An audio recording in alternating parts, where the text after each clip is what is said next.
حي على الفلاح.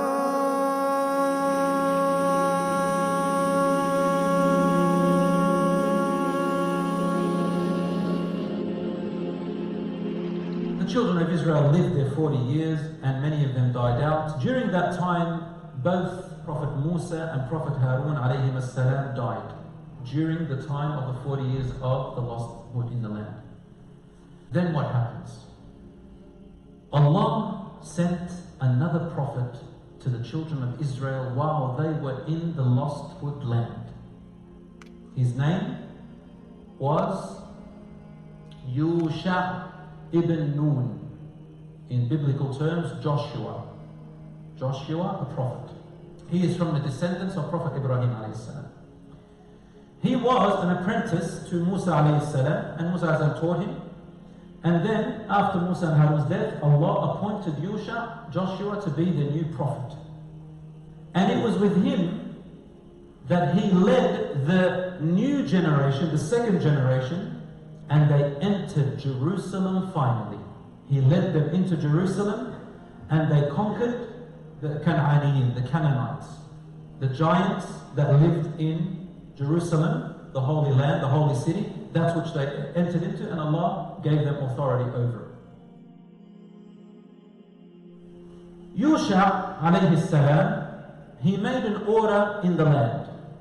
He divided the cities into 12 based on the names of the tribes, of the different tribes of the children of Israel. And in every city, Yusha put a judge, one judge, to rule by the Torah. Anyone who goes against the laws of the Torah, then this judge at this court will rule according to Torah. 12 different cities. And Yusha alayhi salam oversaw that all these judges did their role. But Yusha was not a king, he was not a ruler, he was not a president, he was not a pharaoh, he was just a prophet who had a duty to make sure that the people followed the Torah. There were many battles between the children of Israel in Jerusalem and the people surrounding them.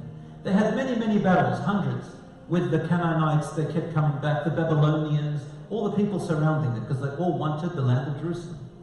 And he fought with them and led them in that way. And then Yusha alayhi salam died. And then Allah sent other prophets, after prophets, after prophets. The only two that are mentioned to us during that time are Ilyas and Al-Yasa. Ilyas, Al-Yasa, sometimes also called Ilyasin. Ilyas and Elijah in the Bible. Ilyas, the only thing mentioned about him is something good in the Qur'an. If you remember in the book Ilyas, he was one of our righteous servants. Some narration says that Ilyas was sent to people in Lebanon, and he went to a specific place called Baalbek, and that's all that's been said about him. And there was Al-Yasa after him, and there's nothing mentioned about him except that he was a prophet. Then Allah subhanahu wa ta'ala sent something amazing. Yusha, after him came another prophet, and the narration says his name was probably Shamwan. And the children of Israel, they had become a little bit corrupt and weaker. And they weren't able to fight off the people too much, and they were starting to divide. So then they said to their prophet, "O Prophet of Allah, it is time to bring among us a king. Our people, they're gone weak and they've divided. We need a king to rule us. That's the only way our people can work." And so he went, and Allah said to him, Allah has chosen Talut to be your king. Talut, in the biblical terms, is called Saul. And this man, he was a blacksmith, and he wasn't wealthy with money. And not a very big deal to everybody, like he didn't have a big status in the community. So the children of Israel said to him, "Why Talut? Out of all people among us, Talut? He doesn't have a great name and reputation among us. Nor does he even have enough wealth. Like, he's not even an important person in wealth. He's not an entrepreneur. He's not a powerful man. He's nothing." So Allah told the Prophet to reply to them. Listen to what he replied. He said, your Lord Allah has increased Talut, He's made him more superior than you in two things. He's got more knowledge and wisdom than all of you. And his body is big. He had a very big frame. It does have an effect on the people. Talut had an aura because of his size. The children of Israel, their nature required a man that was big like that, because that's how they were. So Allah chose Talut because he was compatible with what they needed. Knowledge and wisdom because they were ignorant, a lot of them. Big body because that's who they respected. They didn't want to enter Jerusalem because there were big people in there, remember? So Allah sent them Talut because he's a big man. And the people they're going to fight were also giants. They were big people. So when they saw Talut being their king, he's a big man, they felt more powerful having him.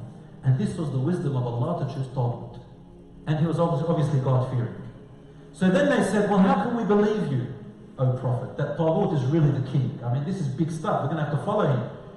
So Allah said to him, tell them, I will bring you a miracle as a sign from God. They said, what's the sign from God? He said, Allah says, He will bring you the Ark of the Covenant. What is the Ark of the Covenant? It is basically a chest, and they say it was made out of gold, Allahu A'lam, which they built, the children of Israel, before, in the land of Lostwood. And after Musa AS died, they placed the scrolls or the blocks of cement with the Torah written on it. It has remnants from the children of Israel and the Prophet Harun and Musa. So I think it had his staff, the stick, it had some clothes from Musa AS, some other artifacts, and they looked at it as holy.